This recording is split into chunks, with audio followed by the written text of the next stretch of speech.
Hello everyone, welcome back to my channel. It's Amin here, and today I'm coming to you with another genetic counseling application video. For any of you that are new here, I am a genetic counselor. I graduated last year in 2021 and I've been working full-time since. I make a few of these videos giving you some advice about the application process, the interviews, things like that. And I also film a week in the life or week in the day vlogs now that I am working as a genetic counselor. So if you're interested in any of those videos, definitely check out everything else that I post. I'll put the playlist in the description box below as well, so you can check it out and subscribe to my channel for more of that content. But for today, if you have clicked this video, you are probably moderately interested in applying. Maybe you've already started your application process. When this video goes up, it'll be November, which is basically the thick of the application season for genetic counseling programs. And so at this point, you've probably already decided which schools you want to apply to this year, which ones you're starting to kind of prepare all your materials for.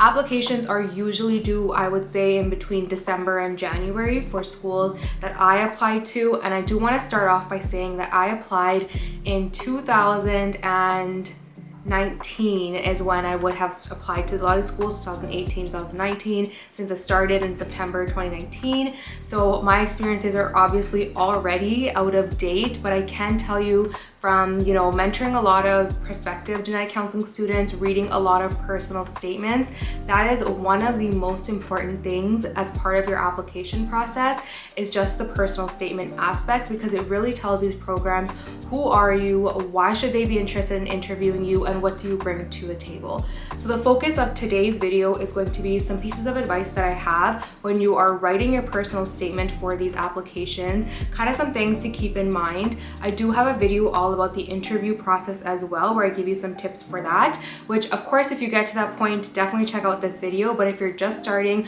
or if you're kind of getting ready to apply this year, keep on watching this video to get some tips for the personal statement. Like I said, I have read quite a few personal statements already, and obviously I had to write all my own to apply for schools back when I was applying. And so the biggest piece of advice that I would say, one of the biggest things if you're going chronological order, is really to read the guidelines of the school that you're applying to.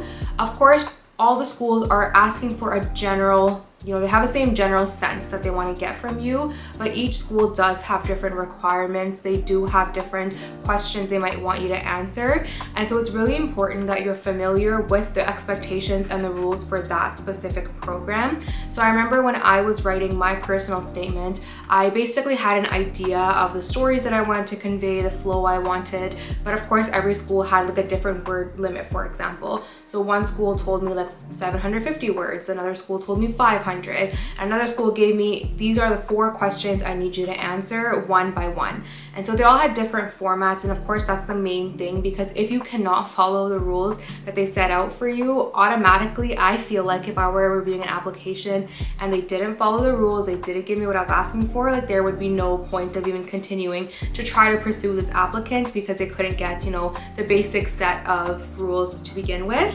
That's just my personal opinion. It's probably going to be like that. There are a lot of applications that they go through, every single school, and obviously every year that goes by it gets more and more competitive. There's more people that are applying. So definitely like the bare minimum is to follow the rules, follow the expectations that they're putting out for their personal statement. The second main thing that is one of the biggest pieces of advice that I give to any personal statement that I read is that you need to be personal. You need to talk about your own experiences and show them what is it about you that's different? What is it about you that is unique? All other aspects of the application, I always say they're basically going to be very similar or essentially the same between applicants, because they're the minimum requirements that you need, right? So obviously you need to take a certain number of courses, you need to take certain different types of subjects, you need to have some type of volunteer experience or some advocacy experience, you probably should have, some genetics exposure, things like that. So everybody's gonna have all of those things, but what about you is unique?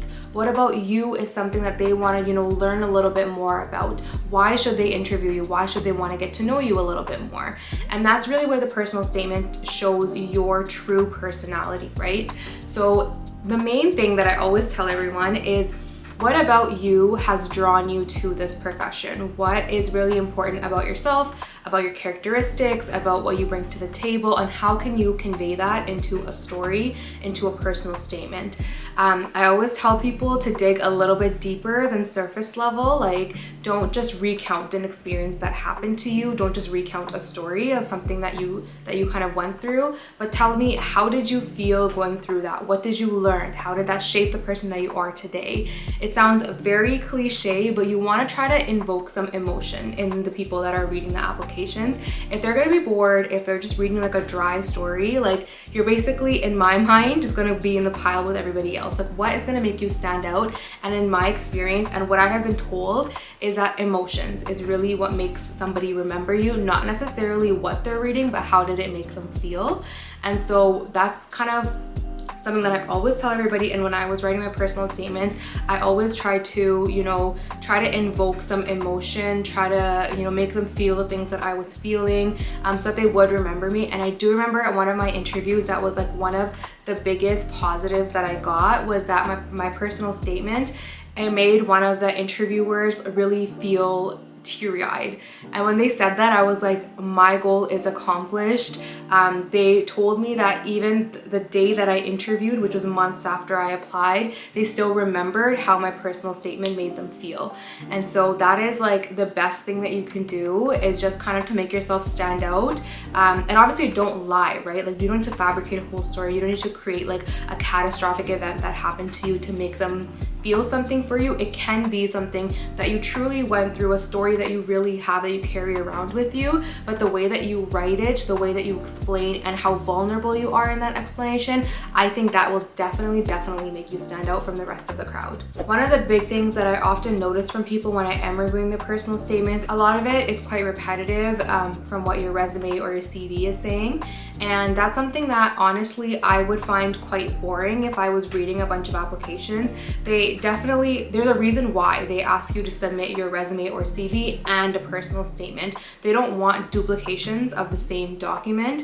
Even if, on your resume, everything is in point form, in personal statement, if you write it out in sentences, it's still essentially the same thing. And so kind of what I was saying earlier, I would focus on stories, right? So let's say you had this really great job experience and you wrote, these are the facts. This is what I did at my job. I did task A, B, C. I accomplished D, E, F.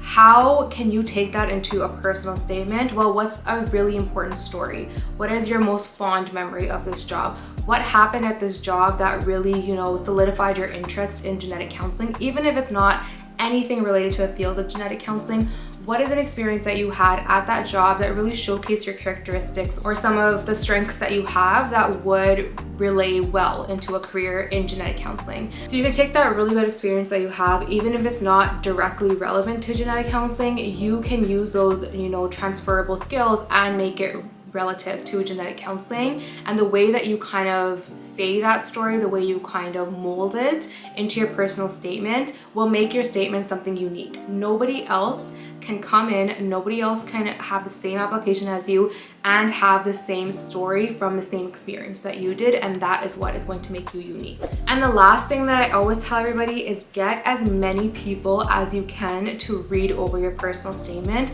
people that you obviously trust, right? So one of the big things, even when you're writing for like a journal, like when you're trying to submit like a research article or something like that, you don't want to make everybody, like 10 people, read your first draft, because then they're all going to give you different input, different feedback, and it's going to be, a lot to handle. So maybe write your first draft, get it read by someone that you trust and like someone that will give you, critique, positives and negative feedback. And then take that second draft and give it to somebody else, for example. You can still give your second draft to, the person that initially critiqued it to begin with, but have a few people read your personal statement, not just the same person, because they'll only have that one perspective.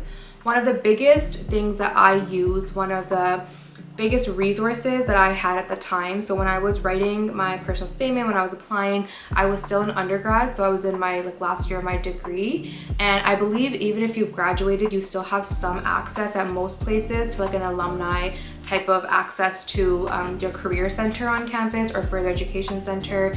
and they usually will have like people there that are like mentors, for example, or some type of like guidance counselors, career counselors that are really meant to assess post-secondary school applications, graduate school applications. And so I used my career center to its full capacity. I had this one mentor, this one counselor that really just helped me from top to bottom, my whole application. We went through like months of revision for my personal statement, and they were just very, very small tweaks, right? But they made it be more polished in a way that I probably never could on my own. And so I would really recommend that you reach out to those resources that are probably available to you. Get a professional to read your personal statement. If you know somebody who is a genetic counselor or in the genetics realm, you can get them to read it as well. Obviously, right? Their input is going to be different compared to somebody who's not in the field. But that's one of the biggest things. Like, it would just make me so uncomfortable if you put in all this effort, you spent years putting your application together, and then you didn't even get anyone to proofread it. So definitely get it read by a few people that you trust that will give you your opinions. And obviously don't take offense, right? The reason that you're asking for their feedback is because you want to make it better. If they say something that you don't agree with, at the end of the day, it is your personal statement. You are the one applying. So obviously take the things that you think will make it better, but don't be afraid of getting feedback. That is a huge, huge thing, especially for the whole application cycle. If you don't happen to get in the first time around, ask for feedback, be open to it, learn, what can I do better moving forward, and kind of have that same mindset the entire time with the application process. So with that, I hope you got some really, valuable pieces of information from this video. Like I said, I have read quite a few personal statements, through my time. I have mentored quite a few prospective students, and these are all the things that, I learned going through the experience by myself and then watching other people go through it as well. So I hope this video was helpful for you. If you're interested in seeing all of my other genetic counseling content, definitely subscribe to my channel and check out my other videos. I'll put the playlist up linked in the video as well. I do post other content, not genetic counseling related content, lifestyle content, fashion content. If you're interested, check out those videos as well. Give this video a huge thumbs up if you liked it, if you want me to do more videos like this. If you have any ideas or you're really struggling in a certain part of the application, let me know in the comments below. Definitely let me know which one of these pieces of advice is going to be the most helpful for you, or the most eye-opening, or one that you've never heard of. I'm interested to know, and I will see you next time in the next video. Thanks for watching. Bye.